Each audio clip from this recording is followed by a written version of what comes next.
What's going on, my fellow Jedi and Padawans? Welcome back to another Jedi gaming video. Thank you guys so much for coming back to the channel, and if you guys are new, welcome. Today we're going to be taking you guys to a hunter build inside of the Prismatic subclass using the Lucky Pants. I call this the Lucky Prismatic build because we are absolutely dapping up those enemies inside of the PvE realm, going through those GMs with ease by using the illegally modded holster on these Lucky Pants right here. So when you have a fully loaded hand cannon that deals kinetic damage or damage that matches your equipped super, each hit from the hand cannon increases damage of the next shot for a short period of time. That stacks up to times 10. Hand cannons are ready faster and are more accurate after swapping to them, provides a small benefit to that AoE, or I should say the airborne effectiveness, not AoE, of those hand cannons while the buff is active. Not as important obviously for our PvE realm right there, but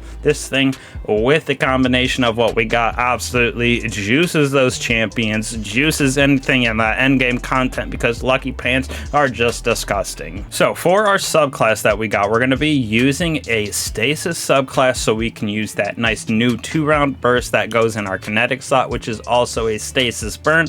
Plus we're going to be going invisible with this build, freezing people everywhere, and just making up some crazy DPS with just a hand cannon. So like I said, first off, we got that silence and squall, so one, we can use that nice new hand cannon with the 2-round burst, but also not a bad super in my personal opinion. Very good at keeping those enemies at bay when you're getting pushed, freezing, slowing targets. Plus we can deal with overloads just with our super. Now when I went with my abilities, I went with Gambler's Dodge so I could get back my Withering Blade a little bit quicker. Plus we're using Winter Shrouds, so it's just a lot of freezing going on. If you want to reload a little bit more, you could go with Markments, so totally up to your gameplay style, but I liked my option for gamblers, at least for how I play. Triple jump as well as that withering, like I said. Then I went with magnetic grenade because down here we're going to be using that grenade to actually weaken targets, so little combination of being able to weaken targets, do some more damage with our abilities and our weapons.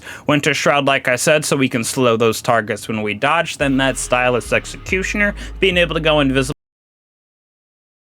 especially since our dodge is going to apply a elemental debuff, as well as not only our grenade but our melee as well. So we're getting it in all of our abilities actually, with dodge, melee, and grenade. So stylish is going to come in clutch for sure. Even we can use it to weaken targets as well with our next melee attack, so combination is really endless with the Stylus Executioner. Moving on to our fragments right here, we got the Faucet of Devotion. We're getting that light transcendent energy when we defeat targets affected by stasis or strand debuffs. For us, we're going to have that stasis debuffs flying around like it's no one's business. Next off, we're going to have Facet of Protection, so we have that surrounded by combatants, gives us a damage resistance. Well, transcendent, we have the effect increase. So with this build, we're trying to become transcendent as quick as we can, but using a sniper on top of what we're using makes it a little bit more challenging sometimes. But overall, with the abilities and everything that we have,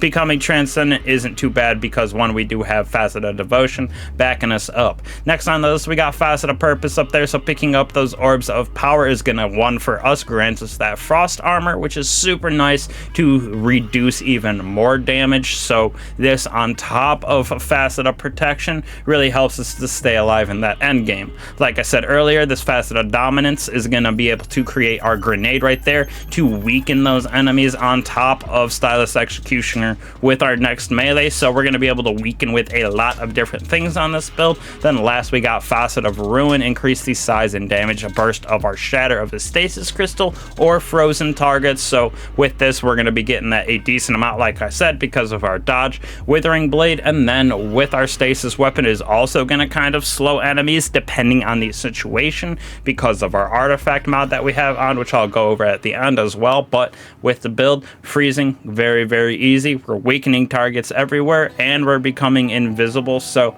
very good build for endgame, and we're juicing everything basically with just our hand cannon. Alright, when we move on to our mods and our stats that I built this out to, built it out for resilience as my number 1, with the discipline as my number 2, and strength as my number 3. So we can have that Withering Blade, grenade, as well as that resilience to stay alive in the end game. For me, I went with Harmonic Siphon. Like I said, we're using our hand cannon most of the time, so this is going to give us a bunch of orbs of power, special ammo finder for our sniper, as well as dynamo. Since I'm using that gambler's dodge, we're able to get this back pretty often and get our super back pretty quickly because of that dynamo.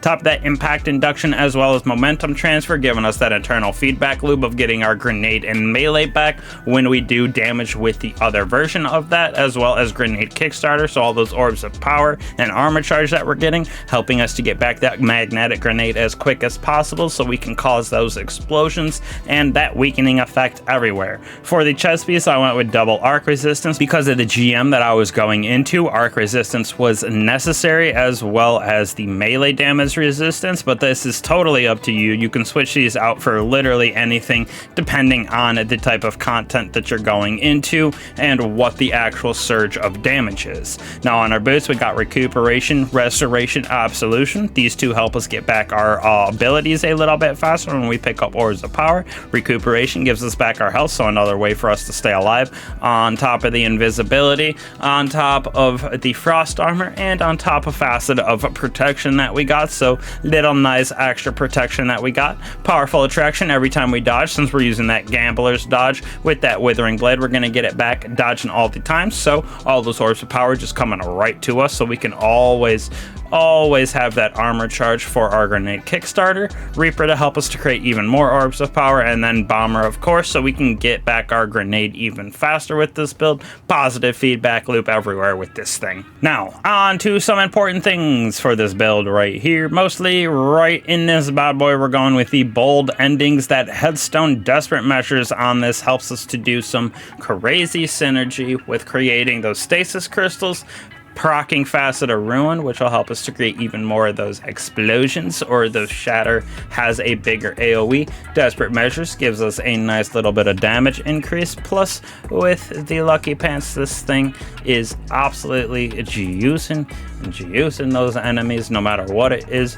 Briggs, overload champions, because of that heavy burst 2-round and Lucky Pants. Next off, I went with Still Hunt. I know it got a little bit of a nerf, but with all the orbs of power that we're creating, we're going to get that sharpshooter to proc, plus with our artifact, we're getting this thing to do our overload champions, or I should say our barrier champions. Our overload is for our hand cannon, sniper is for our barrier champions, plus it's going to scorch enemies and do a little bit more damage. So Still Hunt, very, very good on top of this build. And then we got that hammerhead to back us up, killing Tally with Envious Assassin, able to absolutely juice some of that nice bosses, stuff like that with this thing, plus everything with the weakening that we're getting on our melee and our grenade. This thing's going to be able to do a little bit more damage since it is a void weapon. Now right here onto our Hunter's Journal, which, like I said, we got a few important ones. Overload hand cannon for that bold endings, anti-barrier sniper for our Still Hunt. Now we're going to have overcharged armory right here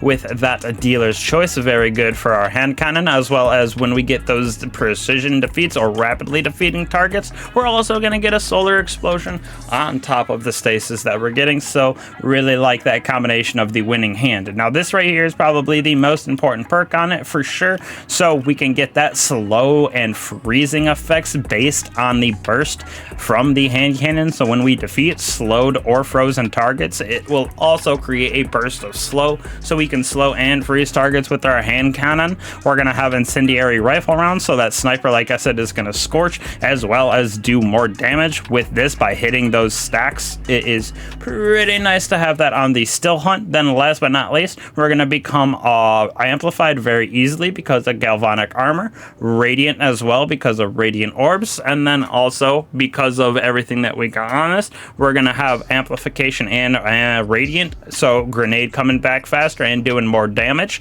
as well as frost armor because of our super, as well as what we have on for our fragments. So we're going to get our melee as well as our grenade to do more damage and recharge faster. So you can see how this build just feeds back into itself. We're using the hand cannon for the most part, getting those defeats. That nice illegally modded holster doesn't always have to be procced, but you want it to be procced obviously on those mini bosses, champions, whatever you want to actually juice. So let me know what you guys think of this build. Definitely an interesting Lucky Pants build that you can go through GMs with ease. I went through this one, you can see in the background, it literally took us like what, for 15-20 minutes to go through with randos, and I was using this build with ease, wiping out champions, being able to stun all the champions that we have. We're weakening targets, we're freezing them. It is just a beautiful little synergy of this build. So let me know what you guys think of it. Lucky Pants are absolutely disgusting in my opinion on Hunters, so love the combination of this build. But again, appreciate that support all you guys give me. Means a lot to me, means a lot to the channel. It helps me out if you like and subscribe to the channel as well, and don't be afraid to hit that bell so you get all the notifications on these builds, god roll guides, etc. So love you guys. I will catch you guys in the next one. Peace.